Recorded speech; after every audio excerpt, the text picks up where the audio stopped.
Hey everybody, another GMG review. Today we're taking a look at White Dwarf 485. And I don't normally do these on White Dwarf, but as is tradition, my son turned 8 this year and got from his grandma the same thing I got when I was 8 back in 1988, which is a White Dwarf subscription. So I can actually look at these again. And let me tell you, there's some cool stuff in here. So yes, I did steal this from Cash's bedroom this morning, but much to my surprise, there was some stuff in here I was really excited about. And the reason I wanted to review it was it contains a whole bunch of rules for boarding action.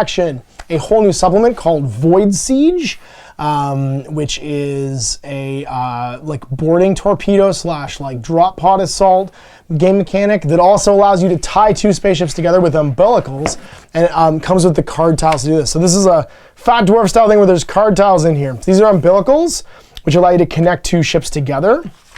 And then on this side are boarding tiles. So the umbilicals will basically lock you together with like a bridge between 2 ships, and then these boarding tiles you actually place during deployment. So the special rules for them are, a boarding tile is when you're playing one of the 6 missions in here. There's 3 boarding ones and 2 ships are docked together. You place, when it's your turn to place as the attacker, the defender places a unit in a deployment square as normal. The attacker places a boarding torpedo on any adjacent table edge and puts a squad in it. So you're just slamming into the ship with different boarding pods.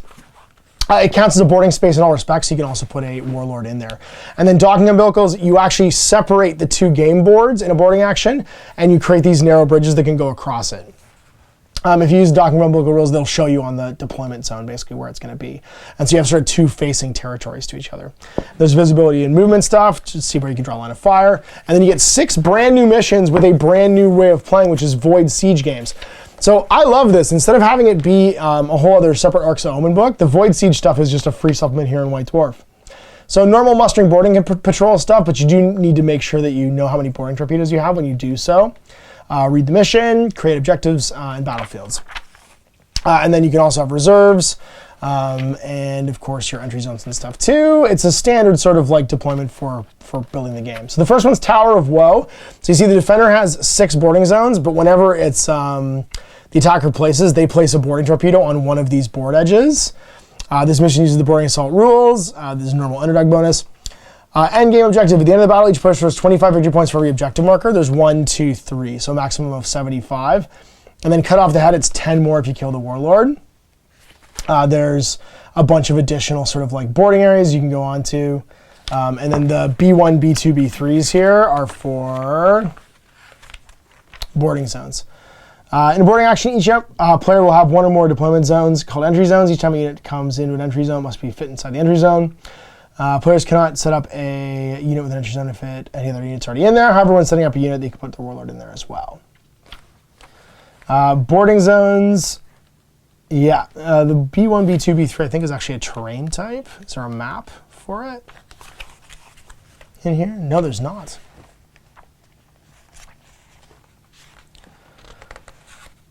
They're just the terrain sections for the doors and stuff.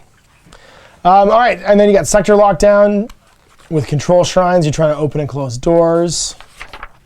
Shattered Encounter. Next, near the exterior of a space hull, gets component wrecks or less crushed together. Docked ship, so this uses the boarding umbilicals. Constant Darkness, no one able to shoot from more than 6 inches away without a -1 to hit. And then the user underdog bonus. This one is Backbreaker Assault, has central corridor. The attacker's boarding pod tiles can only be placed alongside the assault battlefield edges. So this edge over here and this edge over here. You can't go on the other ones. And then central corridor. Prepared defenses, the defender has the first turn. This one you're trying to break the back of the ship. So control 1 or more, control 2 or more, control more than your opponent for progressive. And there's 1, 2, 3, 4 objectives in this one. Can't score in the first round. They're with 5 for each one you satisfy to a maximum of 15. And then critical locations. At the end of each player's command phase, the player whose unit is scores 10 victory points if they control either the alpha or omega both. So if you hold both these or both these, you get 10 extra victory points. Can't get it in the first battle round. And that's 1, 2, 3. This one's the control shrines. And yeah, then the different sectors to deploy on. Awoken Sanctuary Spirits. At the end of the first battle round, the defender selects one of the sectors of the battlefield to lock down. While the sector is locked down, none of the hatchways in that sector can be opened by any means. If at the end of the phase, the attacker has 1 or more units within any of the control shrines, they can choose to end the lockdown. And then Sweep and Clear. The player controls an objective marker at the end of their command phase. Then that objective marker remains under their control even if they have no models within range of it. So you can hold them and still walk away. And then it's progressive from the second battle round onward. At the end of each player's turn, they score 5 VPs for each objective marker they control, and there's 4. And then cut off the head, kill the warlord for 10 more. So you can basically close all the doors in this one, which is cool. Which means that like you can place boarding torpedoes next to doorways, which I think is kind of neat, and like have them pop in. Otherwise, you get locked out. So the idea with this one is if you put a boarding torpedo against a door, then they can lock the door with a control shrine, and you can't get in. But if you place it on any of these edges, it's the same thing, right? You can't get through. And if there's walls against the edge, then the boarding torpedoes can't go there, which is cool. We already looked at the backpicker one. And then shadow encounters is between 2 ships. Dock ships use the rules for docking umbilicals. Draw back your rivals. Control 1, control 2, control more. And then each progressive, each time a player's army destroys an enemy unit, if that enemy unit was started the turn within range of objective, then they score 5 more. So you're trying to kill people that are holding the objectives against you, which is pretty cool.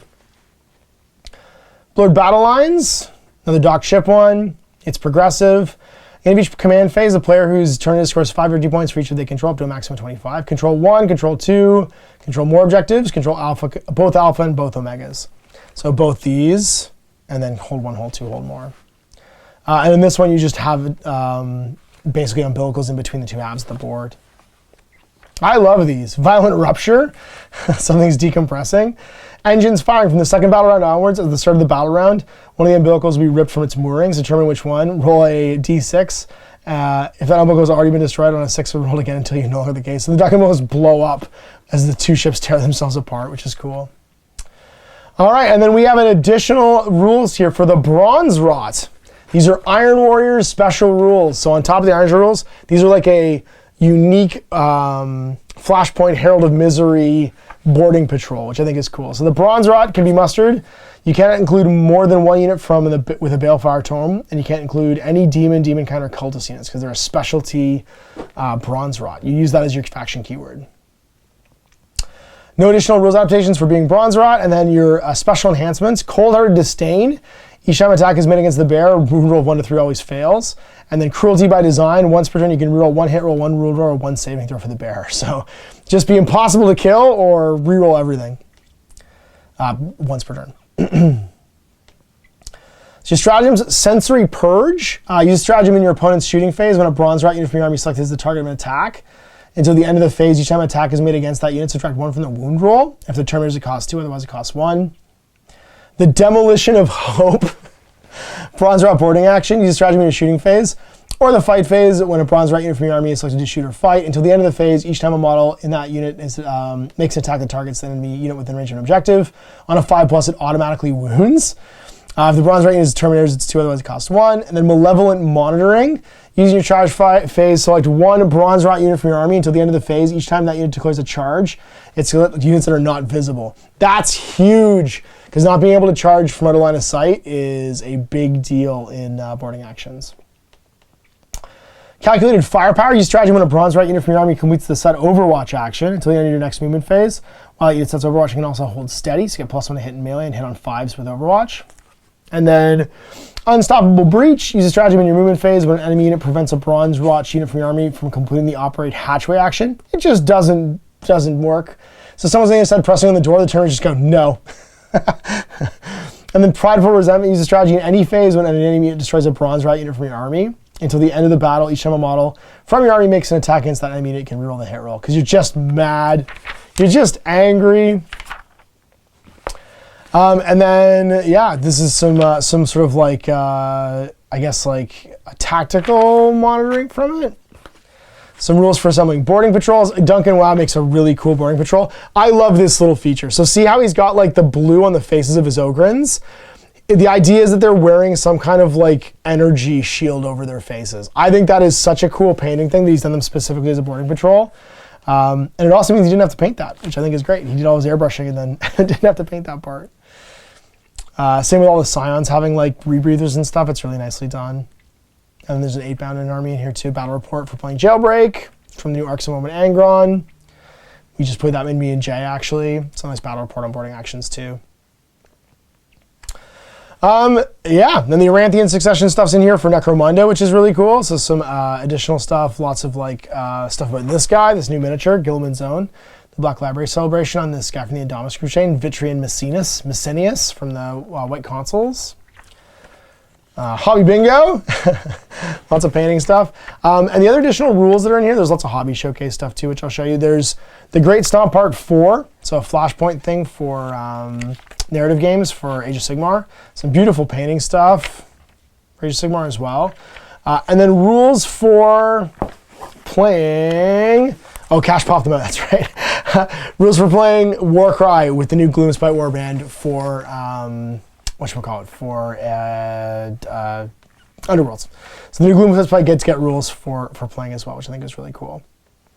And that's it. So Grinkrak's Looncourt, that's what they're called.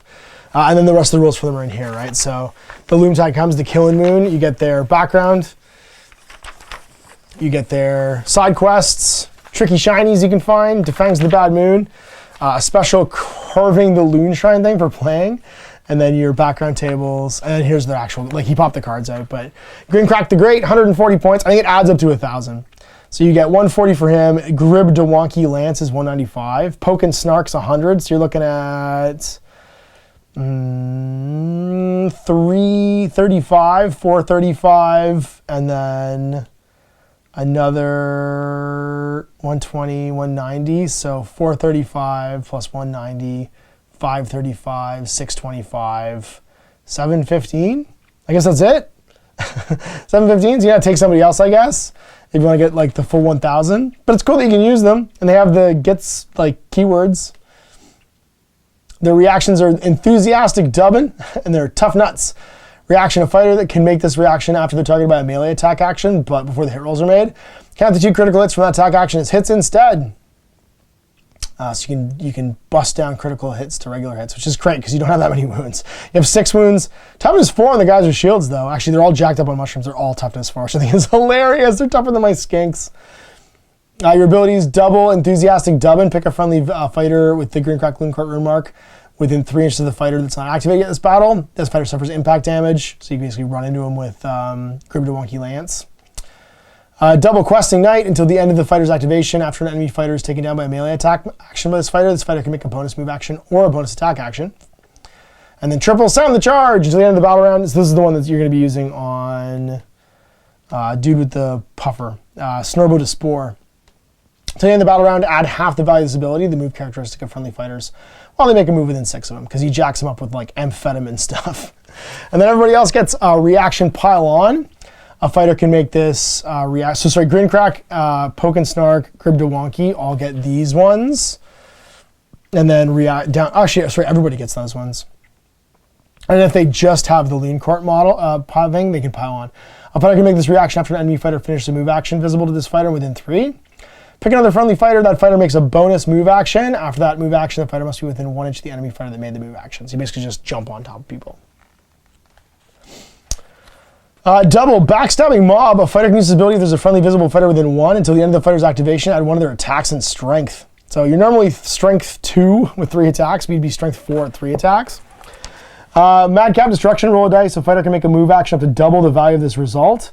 If this fighter finishes the move action within 1 of an enemy fighter, pick a visible fighter within 1. Allocate number of damage points equal to the value of this result. So for a triple, you can just like slam into people. That's only available to Grib, and that's it. Oh, no, Grib or Grinkrak, actually. Sorry, him too. He's got the same rune mark. And then the leader one, stab him good. Till the end of the battle round, add 1 of the attack characteristic of melee actions that are visible and friendly within 6 of this fighter, so you can make them stab better. His quad is I'm the boss. Now stab him good, and actually Grib can also do that one. Until the end of the battle round, add the value of this ability, the attack characteristic of melee attack actions made by friendly fighters with the Gits faction rune mark while they're within 6. Well, that's right, because this is the Gits one. And then the Looncourt one is this one. So regular Gits can use these as well while they're part of this army. Because they have the Gits keyword, that's right. And then on top of it, they have the Looncourt keyword. That's cool, because they're regular Gits models. So you can use regular Gits with them. And then Sneaky Stab. This fighter makes a bonus move action. Then they can make a bonus melee action. In addition, add the value of this ability to the damage points allocated to enemy fighters by each hit and critical hit from this attack action. So Sneaky Stab. I love it. I love the fact that you can be a loon boss, or you can be a point crop bounder as well with Grib and with Grinkrak the Great. And that's it. Some more stuff on like what's going on in the studio and stuff too. You can see everybody's paint stuff. And the Tale for Warlords, which is cool too. Some AOS and some 40K. It's back. We revisit the Roll of Honor of Tale for Warlords. Look at all these different ones. Look at those armies. Man, that's old. I love it. Classic. A classic portrayal of all the Warlord stuff. Tale for Warlords is literally a thing as old as time. The original one was fantastic and was just a Warhammer Fantasy one, but they've been doing it forever. So yeah, so that's my first look at a White Dwarf in a while, and damn, what a bunch of cool stuff. I got a bunch of cool new rules for boarding action. Cash got a bunch of cool new rules for boarding action. Some new stuff for my favorite warband games, and some more background for all the different games, and just a look at what's going on in the studio. So I haven't picked up a White Dwarf in a while, and this is going to be coming every month now, so I'll get to keep up on this, and I'll add this to my list of GMG reviews. Thanks for watching. Thanks, I'm Ash. Thanks to Cash for giving me this. Happy wargaming. Hey there, I hope you enjoyed that video. There are tons of other games already recorded for you to watch. Click over to my channel page if you haven't already, and have a look to the dozens of playlists full of videos. I guarantee you'll discover a game you haven't seen played before. I put out new videos 7 days a week, and every day is themed to a different genre as I continue to explore the wider world of gaming. Of course, none of that's possible without you, the viewer, so click a like and subscribe if you'd like to stay on top of what's happening here daily. My two kids and I are massively grateful to be able to have the flexibility of this job so I can always maximize my time with them. If you want to support me continuing to put out this content, it's only possible because of my amazing backers on Patreon who support the studio, equipment, and model cost, as well as being how I make the bulk of my living. You can also help out by buying a t-shirt through Spreadshirt, a measuring gauge or widget from Deathray Designs, or buying one of my games and supplements like Last Days, Gamma Wolves, and Blaster. As a way of showing my appreciation, patrons get early access to new games and supplements that I write throughout the course of the year. Huge thanks for watching, it really does help out, and happy gaming.